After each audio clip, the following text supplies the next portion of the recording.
Hello everyone, I'm Kuldeep Kaur. Welcome you to my academy. In this video, we will solve some objective type questions related to some topics of electrostatics. For the detailed study of these topics, you can watch my previous videos on these topics. So let's start with the numerical problems. So the first question is, the mutual interaction between two charges is best understood in the term of, and the option are the action at a distance view, B option is the field concept, C option is material connection between them, and the D option is medium in between them. So question में पूछ रहा है कि the mutual interaction between two charges, दो charges है उनके बीच में mutual interaction हो रही है. वी नो दैट कि अगर चार्जेस है तो वहां पर इलेक्ट्रोस्टैटिक फोर्सेस होंगी, इधर रिपल्सिव और अट्रैक्टिव. दैट विल डिपेंड कि चार्जेस का नेचर क्या है, लाइक चार्जेस है या अनलाइक चार्जेस है. नाउ वी नो दैट कि अगर चार्जेस है तो वहां इलेक्ट्रोस्टैटिक फोर्स होगी, अगर इलेक्ट्रोस्टैटिक फोर्स होगी तो वहां पर फील्ड होगी. सो क्वेश्चन में उसने पूछा है कि जो म्यूचुअल इंट्रैक्शन है उसे हम किस टर्म में अच्छी तरह से समझ सकते हैं. So answer should be the field concept. That is the B option is the correct answer for this question. Now second question is, torque on a dipole in an electric field is maximum when angle between P and E is 0 degree, 90 degree, 45 degree and 180 degree. So question में पूछ रहा है कि एक dipole है जिसे हमने electric field में रखा है. वी नो दैट कि अगर हम डायपोल को इलेक्ट्रिक फील्ड में रखेंगे तो वो रोटेट करेगा, मींस उसके ऊपर लगेगी एक torque that is equals to PE sine theta. ना वो कह रहा है कि उस टॉर्क की मैक्सिमम वैल्यू क्या कब होगी, मींस पी एंड ई के बीच में कितना एंगल हो कि जो टॉर्क है उसकी वैल्यू मैक्सिमम हो जाए. So let's see its solution. We know that कि अगर हम एक डायपोल को यूनिफॉर्म इलेक्ट्रिक फील्ड में प्लेस करते हैं, दिस इज द फील्ड, और इसमें हमने प्लेस कर दिया एक dipole minus Q plus Q charge. Then इसके ऊपर लगेगी एक टॉर्क जो कि इसे रोटेट कर देगी, and that torque is equals to PE sine theta. Now PE sine theta और थीटा एंगल बन रहा है. वी नो दैट कि जो डायपोल है, डायपोल मोमेंट है, sorry, it will be in the direction from negative to positive charge. So theta angle बन रहा है पी एंड ई के बीच में. नाउ जो टाउ है that is the torque, it is depending upon the value of sine theta. जैसे जैसे sine theta की वैल्यू चेंज होगी टाउ की वैल्यू भी चेंज होगी, और साइन थीटा की मैक्सिमम वैल्यू होती है 1 के equal, and sine theta is equals to 1 when theta is equals to 90 degree. It means अगर P एंड E के बीच में एंगल 90 डिग्री है तो टॉर्क हो जाएगी maximum, that is it equals to PE. So answer should be 90 degree. So option B is the correct answer. Next is third question. Third question में क्या है?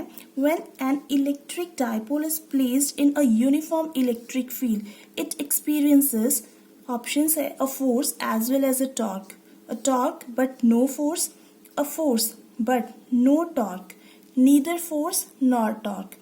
So question में पूछ रहा है कि अगर एक इलेक्ट्रिक डायपोल को हम यूनिफॉर्म इलेक्ट्रिक फील्ड में प्लेस करते हैं, देन उसके ऊपर फोर्स लगेगी या टॉर्क लगेगी, मतलब ऑप्शंस अलग अलग दिए हुए हैं.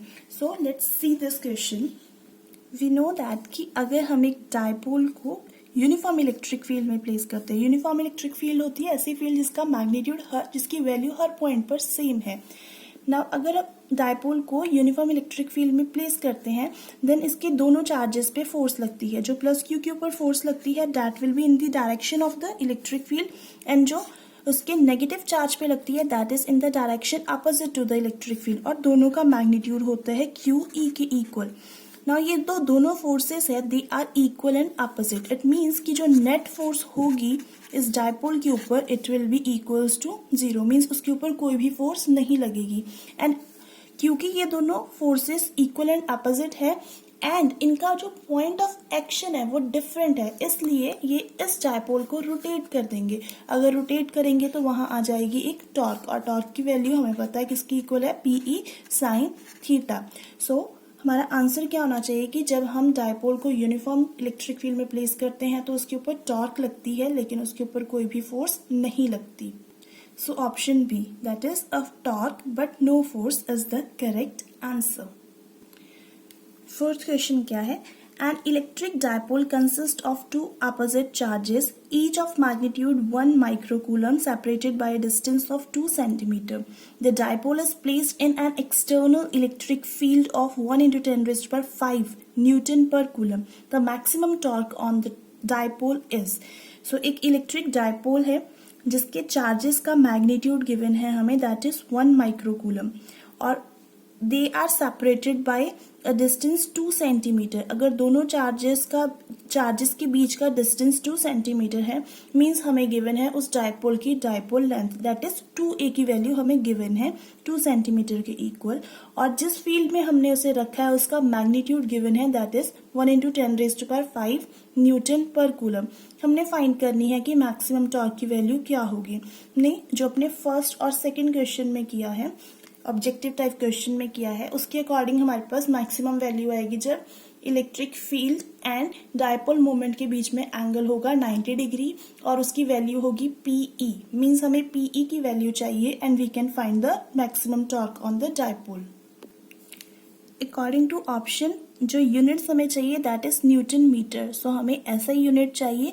सो हम क्या करेंगे, सबको SI यूनिट में कन्वर्ट कर देंगे. चार्ज क्या आ जाएगा, हमारे पास था 1 माइक्रोकूलम, तो चार्ज हो जाएगा 1 into 10 raised to power -6 coulomb. Similarly जो डायपोल लेंथ है वो कितनी आ जाएगी, 2 into 10 raised to power -2 metre. So maximum value क्या है, PE, एंड P की value we know that is equals to product of magnitude of charge into the dipole length. So इन सबको हम वैल्यू में पुट करेंगे, we get tau maximum is equals to Q2A into E. इन सबकी value given है, put करेंगे and solve करेंगे. सॉल्व करने के बाद आंसर आ रहा है 2 into 10 raised to power -3 newton metre. And option C is the correct answer for this question. Now fifth question.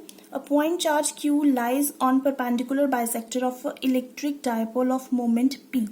If the distance of Q from the dipole is R, which is much larger than the size of the dipole, okay, then electric field at Q is proportional to. So question में given है कि एक point है Q जो कि एक electric dipole के perpendicular bisector पर पड़ा है, और इस Q का जो डिस्टेंस है उस डायपोल से it is equals to R. And ये जो R डिस्टेंस है ये डायपोल के साइज से बहुत ज्यादा लार्ज है. इट मीन्स कि यहाँ पर हम एक शॉर्ट डायपोल की बात कर रहे हैं. शॉर्ट डायपोल मतलब R is much greater than 2A.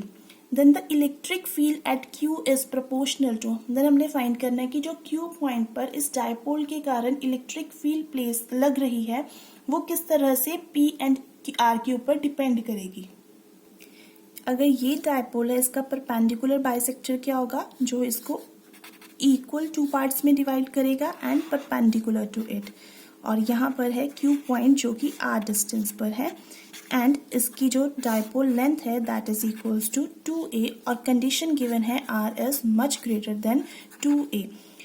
Now अगर हम परपेंडिकुलर बाइसेक्टर की बात कर रहे हैं, means this is the case of equatorial line. And we know that for an equatorial line, in case of short dipole, जो electric field होती है that is equals to magnitude of P upon 4 pi epsilon naught R cube.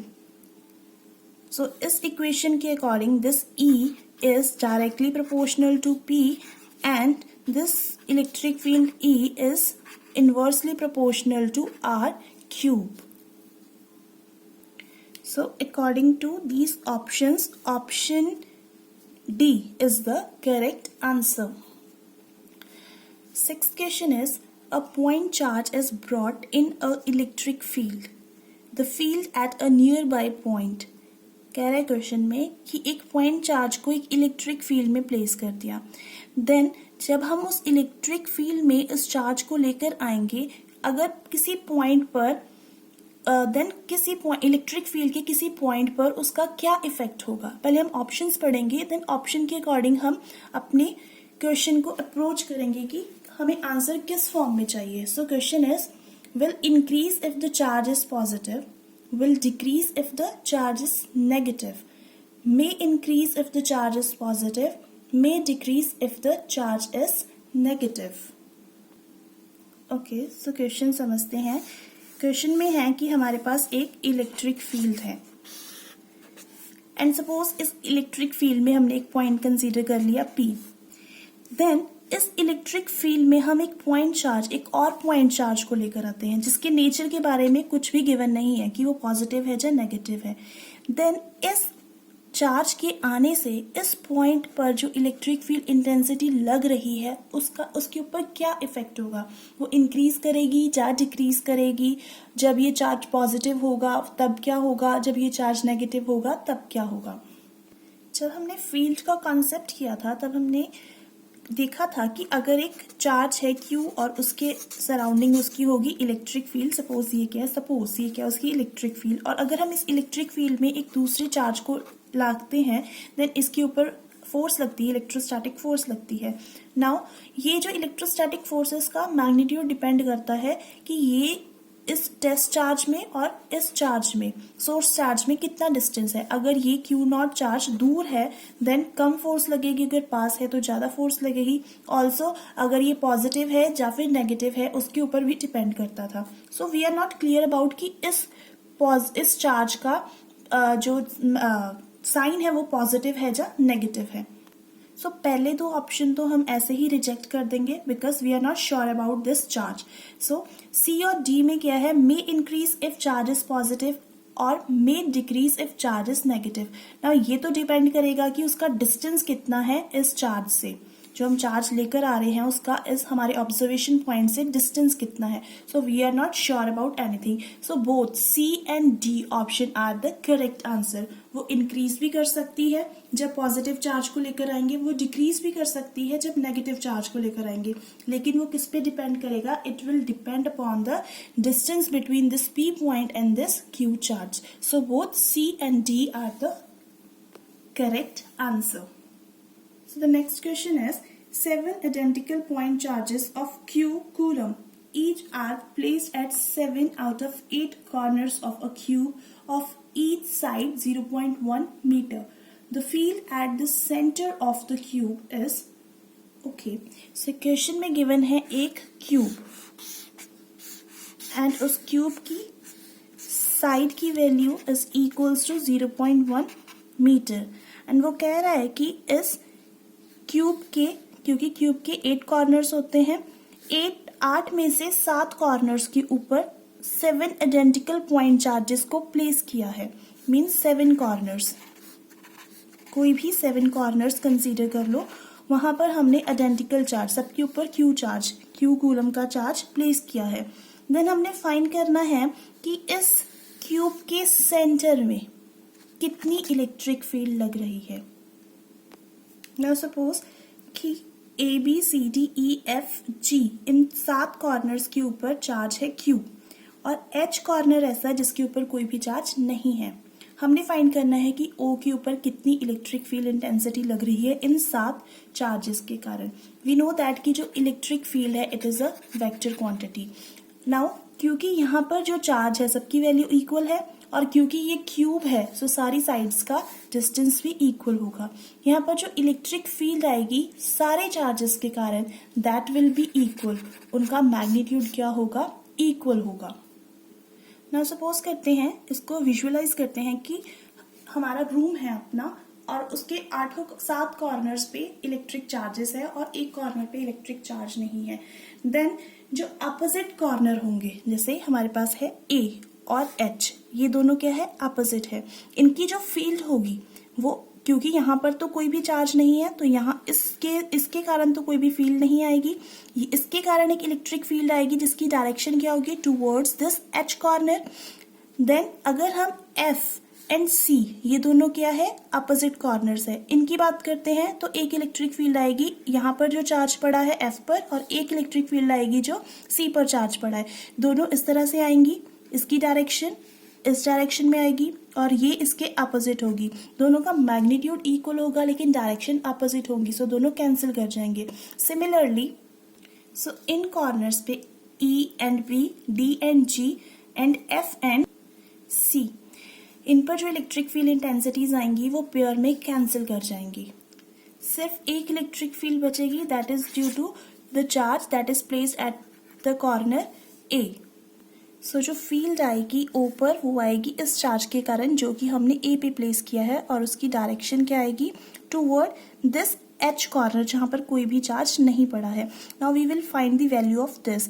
Now we know that for a point charge electric field intensity होती है 1/4πε0 Q upon are square, और ये are होता है distance between, ये are होगा distance between A and ओ, और ये जो डिस्टेंस है it will be half of the diagonal of the cube. और एक क्यूब के लिए डायगोनल की वैल्यू होती है साइड इंटू √3, और साइड की वैल्यू हमें गिवन है 0.1, सो विल पुट, और हमारे पास आर की जो वैल्यू आएगी इसे सॉल्व करके that will be equals to 5√3 into 10⁻⁻² metre. Now R की वैल्यू फाइंड कर ली हमने, क्यू की वैल्यू क्यू ही है, और 1/4πε0 की वैल्यू होती है 9 इंटू 10⁻⁹। हम इन सबको पुट करेंगे और सॉल्व करेंगे। सो इलेक्ट्रिक फील्ड की वैल्यू आएगी 1.2 into 10⁻12 Q newton per coulomb, और उसकी डायरेक्शन होगी toward the corner where there is no charge. So let's see the options. So according to options इन दोनों का मैग्नीट्यूड सेम आ रहा है। डायरेक्शन देखेंगे away from the corner without charge and towards the corner without charge. So option D is the correct answer. This is all about this lecture. If you find this video useful, do share it with your friends, and also don't forget to like the video. Thank you.